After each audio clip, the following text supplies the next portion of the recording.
السلام علیکم دوستو، کیسے ہو؟ امید کرتا ہوں آپ سب خیریت سے ہوں گے۔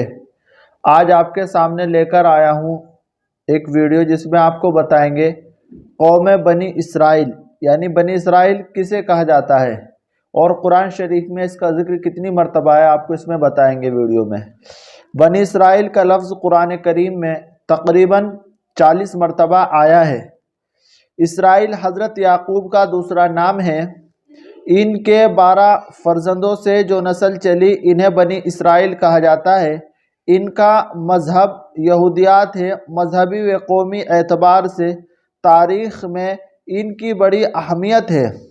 تقریباً 2000 سال تک ان کے اندر انبیاء و مرسلین پیدا ہوتے رہے اور دنیائی ترقیاں بھی انہیں صدیوں تک حاصل رہی۔ حضرت داؤد و سلیمان علیہ السلام جیسے اللہ کے رسول اور عظیم سلطنت و حکومت والے بادشاہ، اور ان حضرت یوسف علیہ السلام جیسے جلیل القدر نبی اور شاہ مصر اس قوم میں ہوئے۔ دین اسلام کے ظاہر ہونے تک یہ لوگ اپنے وطن ملک شام سے نکل کر عراق، مصر، حجاز اور ان کے اطراف میں پھیل چکے تھے۔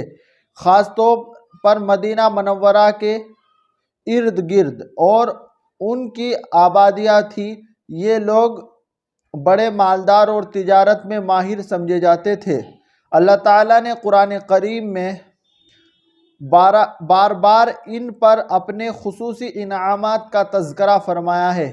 ساتھ ہی ان کے بدعمالی، بدعہدی، مسلمانوں اور اللہ کے پیغمبروں کے ساتھ ان کی بدسلوکی اور دوسری بہت سی خرابیاں کا ذکر کیا ہے، اور انہی میں اپنی حالت درست کرنے کا حکم دیا ہے۔ زمین کے خزانے۔ اللہ تعالیٰ نے زمین کے اندر بے شمار خزانے پیدا فرمائے جن سے ہماری بہت سی ضرورتیں پوری ہوتی ہیں۔ کہیں زمین سے مختلف قسم کے رنگ برنگے قیمتی پتھر نکلتے ہیں جن کو ہم اپنے گھروں میں استعمال کرتے ہیں۔ کہیں کوئلہ نکلتا ہے جو جلانے کے کام آتا ہے، اور کسی جگہ پیٹرول نکلتا ہے جس سے بڑی بڑی مشینیں، ہوائی جہاز، ریل گاڑی اور دوسری سواریاں چلائی جاتی ہیں۔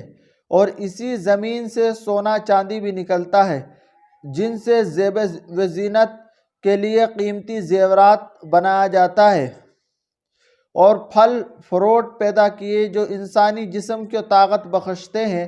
زمین کے اندر اتنے سارے خزانوں کا پیدا کرنے والا کون ہے؟ یقیناً یہ اللہ ہی کی ذات ہے۔ جماعت سے نماز نہ پڑھنے پر وعید۔ حضرت عبداللہ بن عباس رضی اللہ عنہ سے کسی نے پوچھا کہ ایک شخص نے دن بھر روزہ رکھا اور رات بھر نفلیں پڑھتا ہے مگر جمعہ اور جماعت میں شریک نہیں ہوتا، اس کے متعلق کیا حکم ہے؟ انہوں نے فرمایا وہ شخص جہنمی ہے۔ پانی پینے کا سنت طریقہ۔ حضرت ابو ہریرہ رضی اللہ عنہ بیان کرتے ہیں کہ رسول اللہ صلی اللہ علیہ وسلم 3 سانس میں پانی پیتے۔ جب برتن سے منہ لگاتے تو بسم اللہ پڑھتے اور جب دور کرتے تو الحمدللہ کہتے۔ اس طرح 3 مرتبہ کرتے۔ استغفار کرنا۔ رسول اللہ صلی اللہ علیہ وسلم نے فرمایا دلوں میں گناہوں کی وجہ سے ایک قسم کا زنگ لگ جاتا ہے جسے تانبے کو لگ جاتا ہے، اور اس کی صفائی استغفار ہے۔ دنیا سے محبت اور آخرت کی بربادی۔ رسول اللہ صلی اللہ علیہ وسلم نے فرمایا جس نے اپنی دنیا سے محبت کی اس نے اپنی آخرت کا نقصان کیا، اور جس نے آخرت سے محبت کی اس نے اپنی دنیا کا نقصان کیا۔ تو تم لوگ باقی رہنے والی آخرت کو ختم ہونے والی دنیا پر ترجیح دو۔ اللہ کے ولی کی کامیابی۔ قرآن میں اللہ تعالیٰ فرماتا ہے سن لو جو لوگ خدا کے دوست ہیں ان کو نہ کسی قسم کا خوف ہوگا اور وہ نہ غمگین ہوں گے۔ یہ وہ لوگ ہیں جو ایمان لائے اور گناہوں سے بچتے رہے، ان کے لیے دنیا آخرت کی زندگی میں خوشخبری ہے۔ زہر اور جادو سے حفاظت۔ رسول اللہ صلی اللہ علیہ وسلم نے فرمایا جو شخص صبح صبح بغیر کچھ کھائے پیے مدینے کی 7 عجوہ کھجوریں استعمال کر لے اس کو نہ تو اس دن زہر سے نقصان ہوگا اور نہ جادو کا اثر ہوگا۔ قرآن میں اللہ تعالیٰ فرماتا ہے تم سب اللہ کی عبادت کرو، اس کے ساتھ کسی کو شریک نہ کرو۔